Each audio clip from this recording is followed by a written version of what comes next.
Mga kapatid sa pananampalatayang Islam,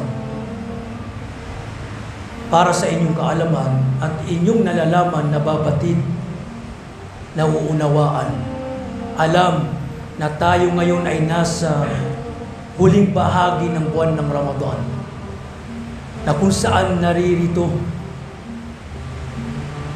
ang Laylatul Qadr. Halos alam na natin ang hinggil sa Laylatul Qadr. Halos na isaulo na natin. Alam natin ang kainaman, anong mayroon sa Laylatul Qadr. Pero subhanallah, parang wala lamang sa karamihan o ang ilan. Subhanallah. Ito, malapit ng mamaalam ang dakilang bisita, pinagpalang bisita, ang buwan ng Ramadan.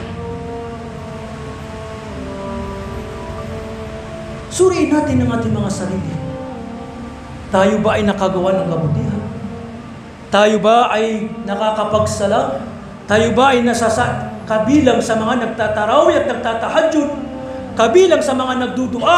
Kabilang sa nagparami ng pagbabasa ng Quran? At kabilang sa nagbabalik loob kay Allah subhanahu wa ta'ala? Ilan sa atin, subhanallah, tignan niyo ang ating mga kalagayan o kalagayan ng mga masjid. Sa umpisa lamang, subhanallah, sa umpisa napakarami. Sa ikalawang bahagi, mashallah. Sa ikatlong bahagi, Allahu Akbar, nakakalungkot. Bakit ganito? Ang dapat habang tumatagal, mas nananatili o mas lumalaki pa ang ating pagpupursigi sa pagsamba. Bakit habang tumatagal ay humihina? Ano kaya kung ang ating magiging kalagayan pagkaraan ng Ramadan? Wala na tayong nakuha sa mga aral na itinuturo ng Ramadan? Ilang Ramadan na, kapatid, ang dumaan sa iyo? Ilang Ramadan na ang dumaan sa iyo sa tanan ng buhay mo? Ilang taon ka ngayon? 30 years old, 35, 40, 45, 50. Ilan yung Ramadan na dumaan sa iyo? Umiipit ba sa iyo ang kahigitan, kainaman ng buwan ng Ramadan? Nadadalisay mo ba ang iyong sarili? Nakakakuha ka ba ng aral?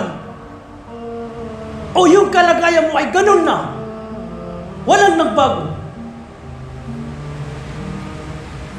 Sabi ng Rasulullah, Rahima anfum ri'in adraka Ramadan walam yugfar lahu. Isang pinakamalaking kabiguan, pagkalugi, ang maging kalagayan ng isang tao na naabutan niya ang buwan ng Ramadan pero hindi sa kanya pinatawad ang kanyang mga kasalanan. Anong ibig sabihin nun?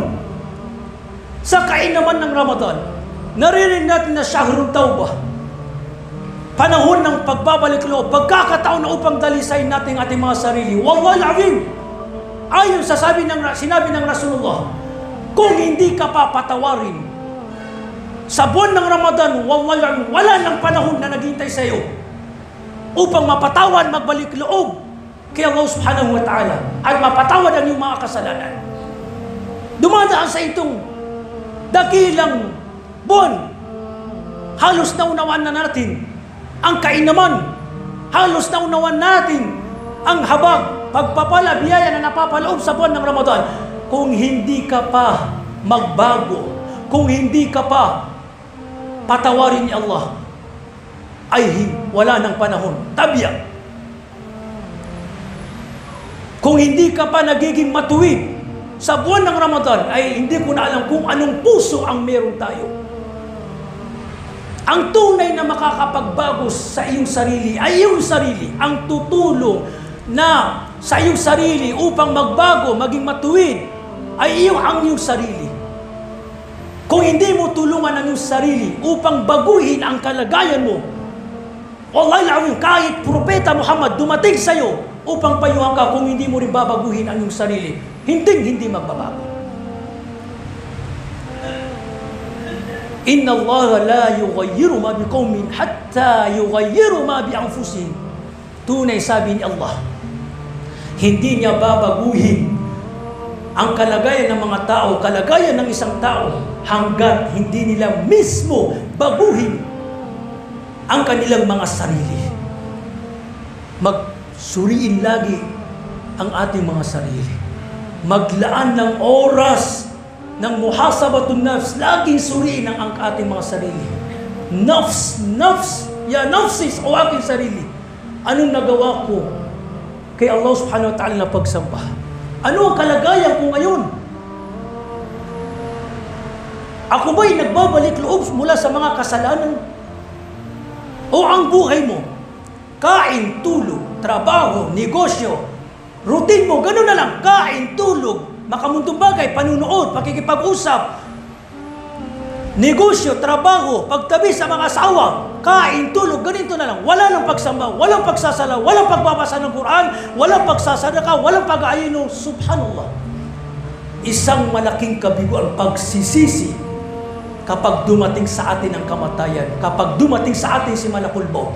Mapagtatanto natin ang mga sinasabi ng ating mga paulama, mga habilin, mga payo, kapag naghiwalay na ang kaluluwa at ang badan, katawan, at nandun na tayo sa libingan, doon natin makikita, subhanallah, ito yung sinasabi ng ating mga ulama.